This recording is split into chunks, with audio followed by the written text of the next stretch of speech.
लाएंगे अखिलेश इस बार पीढ़ी सरकार, लाएंगे अखिलेश इस बार पीढ़ी सरकार। हमारे माननीय राष्ट्रीय अध्यक्ष जी को विचारों को, समाजवादी पार्टी को विचार को मानते हुए हमारे पार्टी में आए और माननीय राष्ट्रीय अध्यक्ष जी को विचारधारा को और उनका सारे आंदोलन को देखते हुए जुटे।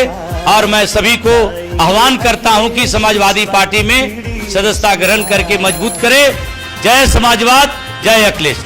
आइए समाजवाद से जुड़िए, समाजवादी बनिए।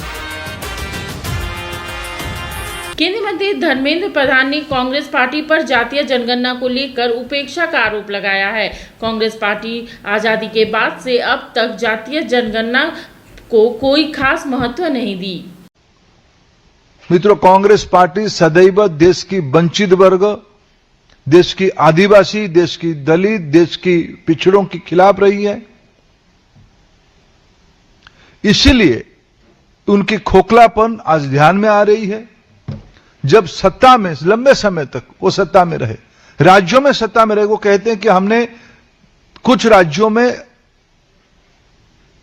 सर्वेक्षण किया, जिनको मूलगत अभ्यास नहीं है, मूलगत जानकारी नहीं है, सेंसस क्या होता है, सर्वे क्या होता है। 2010 में उन्होंने निर्णय किया कि एक मंत्री समूह बनेगी और जातिगत जनगणना को 2011 की जनगणना में पाठ किया जाएगा। क्यों पीछे हट गए?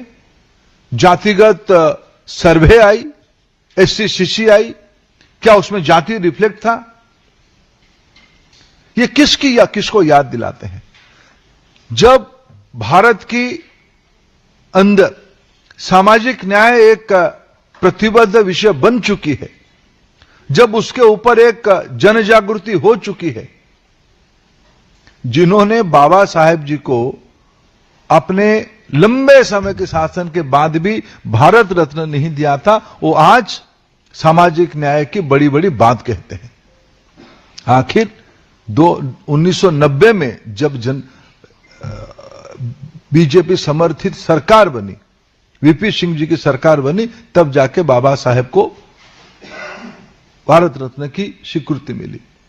ये लोग खोखले लोग हैं, पाखंड लोग हैं, घमंडी लोग हैं। और मैं इतना ही कहूंगा, क्या एक बुक की कवर पेज बदल देने से बुक की कंटेंट नहीं बदलती है। फास्ट फैमिली की चरित्र रहा है, देश की सामान्य लोगों की अधिकार बढ़े, पिछड़ों की अधिकार बढ़े, वंचितों के अधिकार बढ़े, इनको यह सहन नहीं होता है। अच्छा, जिन्होंने काका कालेलकर कमेटी को दबाया, जिन्होंने मंडल कमीशन की रिपोर्ट को दबाया, जिन्होंने सामाजिक न्याय के ऊपर ओपन स्टैंड लिया, वो हमें पूछते हैं टाइमलाइन क्या है। मैंने तो 11 साल के आपको उपलब्धि बताया। कर्पूरी ठाकुर जी को भारत रत्न देने का काम किसने किया? ओबीसी कमीशन को संवैधानिक मान्यता देने की काम किसने किया? हम कहते नहीं, हम करते हैं। एक बात है फिर, एम्प्टी वेसल्स नॉइज मोर, खाली बर्तन ज्यादा आवाज करती है। ये खाली बर्तन वाले लोग हैं, एम्प्टी वेसल्स हैं, इसलिए ये सब इधर उधर की जब घेर गए हैं, मुद्दा नहीं बचा है।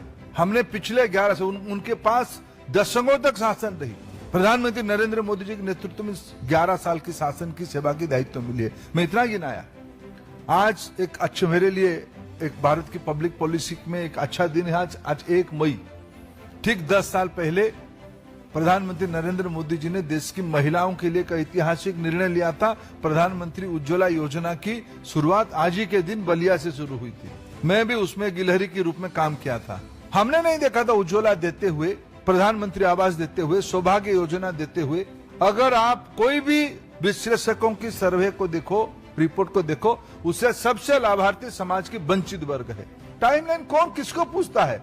सामंतवादी लोग अहंकार से उतरना चाहिए। आदिवासी समाज के संघर्ष की कहानी। बन जो ओनारे बन जा, ओनारे आनारे ओनारे बन जा। हमारी भी तमन्ना है कि तू डॉक्टर बन के हम सब गाँव वालों की सेवा करे। क्या तुम्हें झारखंड के सभी सिनेमा घरों में 22 फरवरी से चाहे कुछ भी हो जाए, ये गांव हमारा, ये गली हमारी, ये कस्बा हमारा, ये काम हमारा। जातिवाद को हमें घर घर में फैलाना है। आज के बाद इन जैसा कोई भी आया तो उसका यही अंजाम होगा। It's not a question of good and bad. It's a question of win and defeat. ये धरती हमारी,